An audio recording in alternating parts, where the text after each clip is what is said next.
Orang yang banyak berzikir, maka zikirnya itu akan menerangi hati dan wajahnya. Meskipun zikir itu termasuk ibadah yang paling mudah. Bahkan coba cermati ya. Salah satu zikir itu yang paling penting itu adalah kalimat la ilaha illallah. Itu tidak perlu menggerakkan bibir loh. Adapun di antara faidah berzikir itu apa saja? Yang pertama adalah an-dzikra qutul qulubi warruhi. Berzikir itu adalah makanan bagi hati dan ruh kita. Jadi hati dan ruh kita itu membutuhkan zikir, ya. Itu. Fa idza faqadahul abdu sara bi manzilatil jismi idza hila bainahu wa baina qutihi. Maka kalau sampai hati kita tidak diberi makan dengan zikir, kondisinya akan serupa dengan tubuh yang tidak diberi makan. Ya, ruh itu akan melemah sebagaimana tubuh itu melemah karena tidak makan. Wa minha annahu yatrudus syaiton. Ya, zikir itu bisa menghalau setan. Kalau orang ahli maksiat itu hampir pasti jarang berzikir. Dan orang kalau sudah banyak berzikir, dia akan lebih terhindar dari maqayidus syaiton, terhindar dari jerat-jerat setan, tipuan-tipuan setan. Itu pun setan masih lebih kreatif ya. Setan kan usianya ribuan tahun ya. Lebih pro itu. Levelnya udah legend mungkin lah ya, bahkan ya. Nah, jadi adapun kita ini usianya baru berapa lama ya? Paling paling 40 ya, 50, 30, 20-an. Setan ewon tahun dulu lah. Wis mahir. Ya udah legend dia. Makanya kalau kita ngadepin dengan kecerdasan sendiri, nggak mampu kita. Kita hanya bisa menguatkan bentengnya dengan cara memperbanyak zikir. Ya. Wa biqamihi wa yaksuruhu wa oke. Jadi kita menghalau setan ya, menghancurkan tipuannya, menghalau tipuannya. Apalagi faidahnya wa yurdur rahman azza wa jalla, membangkitkan keridhaan Allah. Dia memancing keridhaan Allah, menarik kerelaan Allah atas diri kita. Wa yuzilul hamma wal gham anil qalbi, bahkan dia menghilangkan kekhawatiran, kegundahan dari hati kita. Wa yajribu lahul faraha was surura wal basta, bahkan dia menyebabkan hati kita bergembira, ceria, lapang. Itu dia. Orang yang banyak berzikir akan sulit marah, sulit sedih. Sebaliknya ketika orang sering kehilangan zikirnya, mudah terprovokasi, mudah marah, mudah sedih. Gitu. Karena dengan orang berzikir, dia terhubung dengan akhirat, dengan Allah. Itu akan menjadi perlindungan. Tapi begitu dia tidak berzikir, dia jauh dari itu, dia akan kesulitan. Terus apa lagi? Wa yunawwirul qalba wal wajha. Orang yang banyak berzikir, maka zikirnya itu akan menerangi hati dan wajahnya.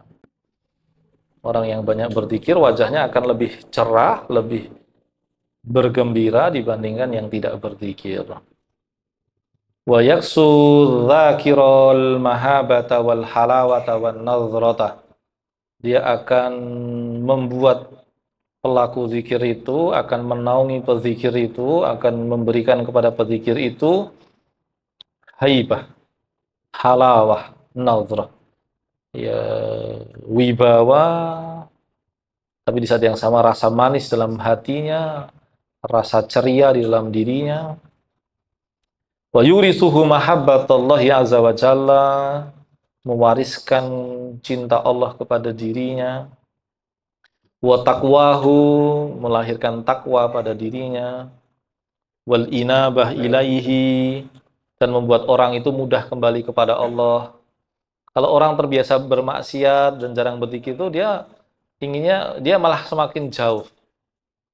Ya, merasa bahwa taubat itu hal nggak penting, atau merasa taubat itu nanti saja, atau merasa taubat itu nggak ada gunanya. Tapi sebetulnya dengan begitu dia semakin tersiksa. Sedangkan ahlu zikir dia akan mudah bertaubat pada Tuhannya, mudah kembali kepada Tuhannya. Wa kadzalika yurisul 'abda dzikrallahi 'azza wa jalla kama qala ta'ala, dan ketika kita mengingat Allah, Allah mengingat kita. Kita menyebut Allah, Allah menyebut nama kita. Allah mengatakan fazkuruni azkurkum. Allah katakan, ingatlah aku, maka aku akan mengingatmu. Ya, sebutlah aku, kata Allah, maka aku akan sebut nama kalian. Walau lam yakun fi dzikri illa hadhihi wahdaha la kafa biha fadlan wa syarafan. Dan andaikan zikir itu keutamanya hanya beberapa tadi, nggak sampai 80 seperti yang disebutkan oleh Imam Ibnul Qayyim, ya, sudah cukup. Sudah cukup. Sudah banyak sekali itu. Ya, dia menghilangkan kegundahan, mencegah setan, ya. Dia menimbulkan keridhaan Allah, dia menimbulkan kecintaan kepada Allah. Itu terlalu banyak manfaatnya.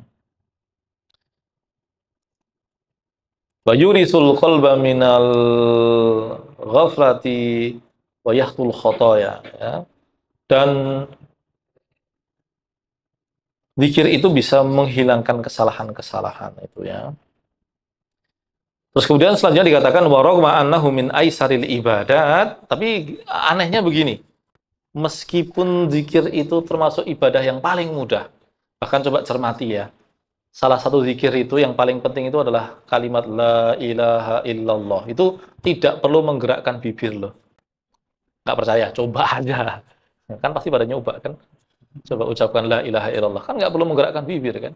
Artinya ketika orang sakaratul maut mau ngomong aja sulit, dia tetap bisa zikir hanya dengan bermodal lidahnya.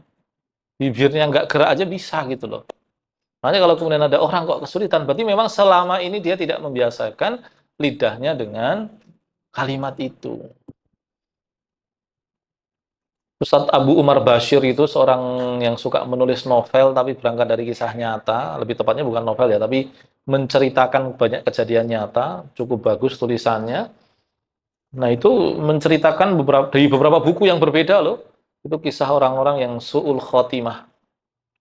Yang diantaranya karena saking senangnya main game. Jadi kalau kalian main game itu masih oke lah ya. Kalau ini sudah parah sekali soalnya orangnya. Ketika sakaratul maut itu yang dia sebut adalah game yang dia mainkan. Naudzubillah, ya. Kalau saya dengar cerita dari murid saya dulu, waktu udah 15-an tahun yang lalu itu, ada simbahnya itu dikenal dengan nama tertentu gitu. Karena dia senang dengan makanan tertentu begitu. Ketika sakaratul maut yang disebutkan adalah makanan. Saking cintanya kepada makanan tersebut, ya. Tapi kembali ke sini, meskipun zikir itu sesuatu yang mudah, faktanya orang yang melakukannya sedikit.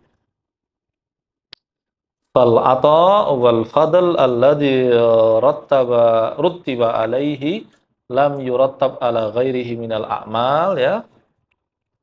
Dan kita tahu, ya, jadi topiknya bukan itu. Topiknya adalah meskipun dia sederhana, tetapi keutamaannya itu sangat mengagumkan.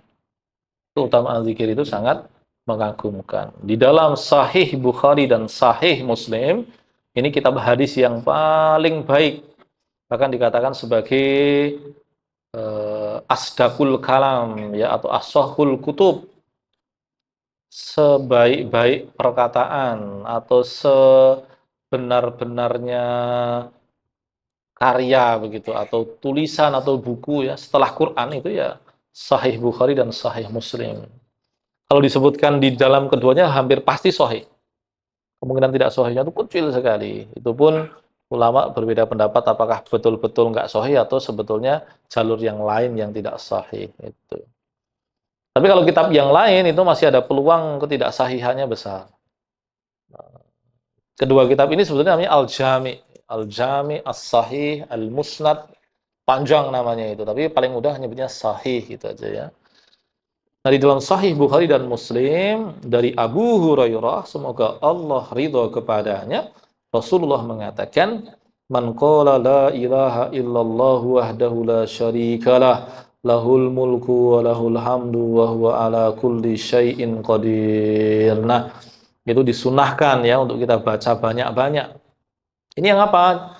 Ini yang versinya adalah Siapa yang membaca kalimat itu fil yaumi mi'ata marratan kanat lahu adlu asyri riqabin wa kutibat lahu mi'atu hasanatin wa muhiyat anhu mi'atu sayyiatin wa kanat lahu hirzan minas syaitani yaumahu dzalika hatta yamsi walam ya'ti ahadun bi afdhali mimma ja'a bihi illa rajulun amila aktsara minhu.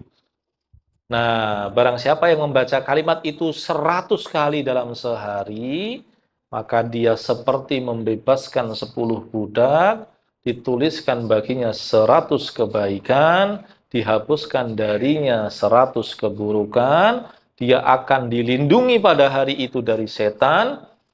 Adapun tidak ada orang yang mampu melampaui keutamaan hal itu kecuali orang yang membaca lebih banyak. Nah, maka kalau berpagi hari hendaknya membaca zikir ini. Meskipun di versi yang lain ada yang menyebut 10 ya, ada yang menyebut 10. Tapi kalau kita gabungkan berarti ada yang 10, ada yang 100. Kalau yang 10 itu pagi dan petang. Ada yang pagi dan petang hari. Tapi yang pasti ini adalah zikir yang mulia, yang besar nilainya, yang jangan sampai kita lewatkan. Wa fit Tirmidzi an Jabir 'anin Nabi sallallahu alaihi wasallam qala, dari Imam Tirmidzi dari Jabir bin Abdullah dari Nabi, beliau mengatakan, man qala subhanallahi wa bihamdih gharasat lahu nakhrah fil jannah. Nah, barang siapa yang mengatakan subhanallahi wa bihamdih, maka dia akan diberikan tanaman di surga. Jadi ketika kita mengucapkan kalimat itu, kita sedang berinvestasi di surga. Sebanyak apa? Ya sebanyak yang kita ucapkan. Kalau yang kita ucapkan banyak, ya berarti investasi kita di surga banyak. Ya, dan asumsinya kalau kita berinvestasi di surga, berarti kita akan berumah di sana. Jangan sampai investasinya di sana, rumahnya di neraka, kan wagu kan. Nah, itu kan nggak nyambung betul itu loh. Ya saya punya rumah di sana. Lalu ngapain lu di sini itu? Nah, itu kan. Qala Ibnu Mas'ud radhiyallahu anhu, tentang subhanallah wa bihamdi itu juga versinya banyak. Ya, tetapi intinya adalah ya, sebanyak-banyaknya tadi. Ibnu Mas'ud mengatakan, li'an usabbihallaha ta'ala tasbihat ahabba ilayya min an unfiqa adadahum dananira fi sabilillahi azza wa jalla. Nah, ini kalimatnya agak lucu nih. Beliau mengatakan, mengucapkan kalimat atau bertasbih kepada Allah itu lebih aku sukai dibandingkan mengeluarkan dinar dalam jumlah yang serupa. Misalkan mengucapkan bunyi tasbihnya bagaimana, bebas ya. Kalau kita gunakan yang redaksi tadi berarti subhanallahi wa bihamdih. Nah, Ibnu Mas'ud mengatakan mengucapkan subhanallahi wa bihamdih lebih aku sukai dibandingkan sedekah dinar sejumlah hal itu. Mengucapkan 10 kali tasbih lebih aku sukai dibandingkan memberikan 10 dinar. 10 dinar itu kan berarti kan petang puluh yuto. Ya kan 10 dinar itu kan 40 juta. Nah, kita memang milih tasbih karena lebih enteng, karena memang malas sedekah kan. Gitu. Kalau ini bukan karena itu. Ibnu Mas'ud memilih tasbih itu kenapa? Karena beliau tetap melakukan sedekah yang banyak. Tapi untuk mengatakan bahwa tasbih itu nilainya lebih besar lagi. Karena para sahabat itu ciri-cirinya itu apa? Ahrasun nasi bilal khairi atau bil khairi. Mereka orang yang paling rakus, paling terobsesi dengan yang namanya kebaikan. Tapi kalau sampai Ibnu Mas'ud mengatakan demikian, berarti nilainya besar. Oke, itu ya. Kemudian wadzikru dawaun liqaswatil qulub, ya, dan zikir itu adalah obat bagi kerasnya hati. Bagi orang yang hatinya keras, ya, merasa baik-baik saja ketika berbuat dosa, sulit merasa bersalah, sulit mengakui kesalahan, sulit menerima kebenaran, maka itu membahayakan. Dan obatnya dimulai dengan yang namanya zikir. Kama qala rajulun lil Hasan, ya, kepada Hasan Al-Basri, ya Aba Sa'id, wahai Abu Sa'id, ashku ilaika qaswata qalbi. Aku ingin curhat, aku ingin mengadukan kepadamu hatiku yang keras. Aku ingin curhat cintaku yang tak berbalas. Bukan itu. Orang soleh temanya bukan itu. Temanya tentang kerasnya hati. Lalu kemudian Hasan mengatakan, adzibhu bizikri. Lembutkan dia dengan zikir-zikirmu. Seorang saleh alim namanya Makhul. Makhul, ya, ini kalau nyari nama yang unik ya, Makhul. Itu nama seorang alim, ya. Dzikrullahi syifa'un wa dzikrun nasi daun.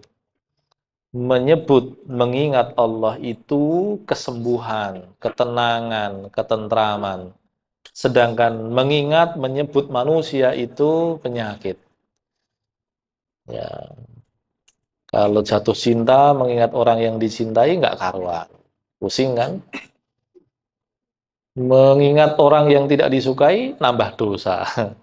Mangkel lawanane toh. Itu.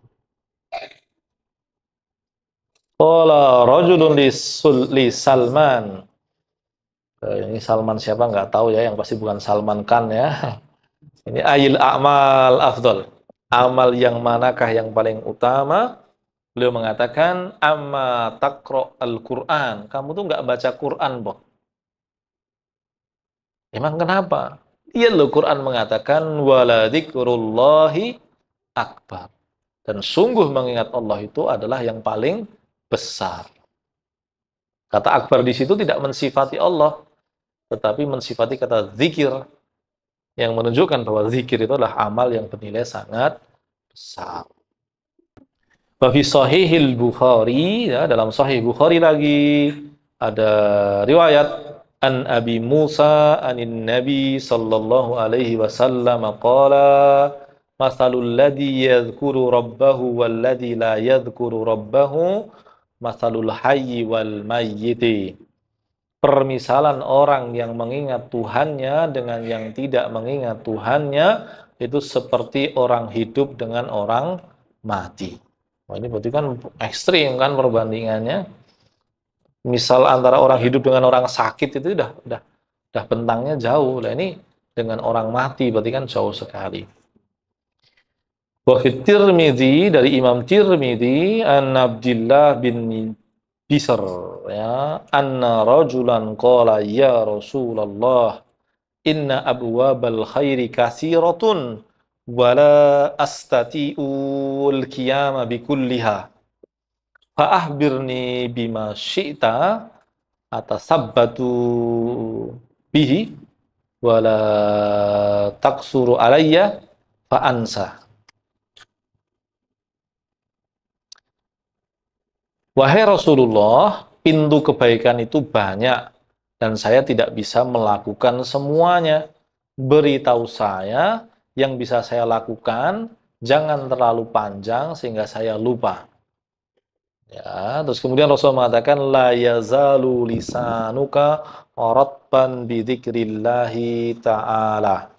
Pastikan lisanmu selalu basah karena berzikir kepada Allah Subhanahu wa ta'ala. Itu yang dinasihatkan oleh Nabi kita Muhammad sallallahu alaihi wasallam.